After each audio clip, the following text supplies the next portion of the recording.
विद्यार्थी मित्रांनो, आपण गोष्टीच्या वाचनाचे नियमित वाचन करत असतो पहा. त्या वाचनामुळे तुम्हाला तर जास्त फायदा झालेलाच आहे, पण तरी पण काय काय फायदा झाला हे तुम्ही सांगायचे पहा. नियमित गोष्टी वाचता, गोष्टी वाचनामुळे काय काय आपल्याला उपयोग होतो, आपण कोणत्या कोणत्या गोष्टी वाचतो हे पण त्यातून समजलेले आहे. तर आता सांग अक्षरा, गोष्ट वाचल्यामुळे काय काय फायदा झाला सांग बरं.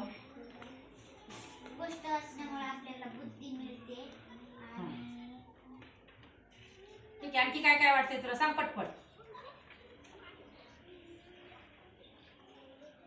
बुद्धी मिळते. कोणतं पुस्तक वाचलंय तू? महात्मा गांधींचं थोर नेत्याची माहिती मिळाली पहा. म्हणजे गोष्टी वाचल्यामुळे भरपूर माहिती मिळते ना, त्यातलं ती पण सांगायचं.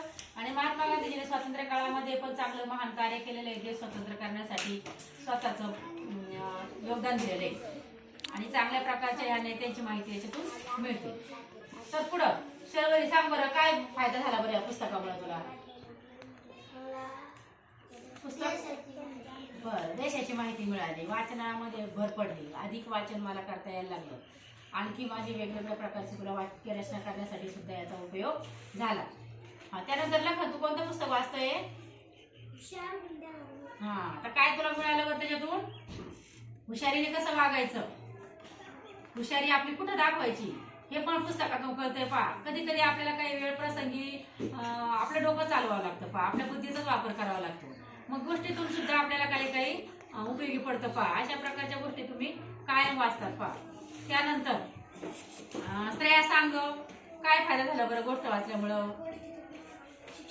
शिक्षण मिळालं. व्हेरी गुड, छान. म्हणजे आपल्याला शिक्षण मिळतं वर्गातल्या याच्यातून, पण गोष्टीच्या पुस्तकामुळे आणखी शिक्षण काय मिळतं तर सामान्य ज्ञान वाढतं, त्याच्यातल्या थोरांची माहिती कळते, त्यातले जे काही वाक्यरचना असते, शब्दरचना असते ती पण कळते. कोणत्या कोणत्या प्रसंगावर गोष्ट आहे, कधी कधी काही प्रसंग खूप छान असतात पहा, त्याच्यातून आपल्याला अध्ययन अनुभव चांगला मिळतो. म्हणजे वेगळ्या प्रकारचे आपल्याला अनुभव मिळतात पहा गोष्टीच्या पुस्तकातून. कधी संकटकाळी काय काय आपल्याला युक्ती करता येते, अशा बऱ्याच प्रकारच्या ह्या गोष्टीमधून आपल्याला माहिती मिळत असते.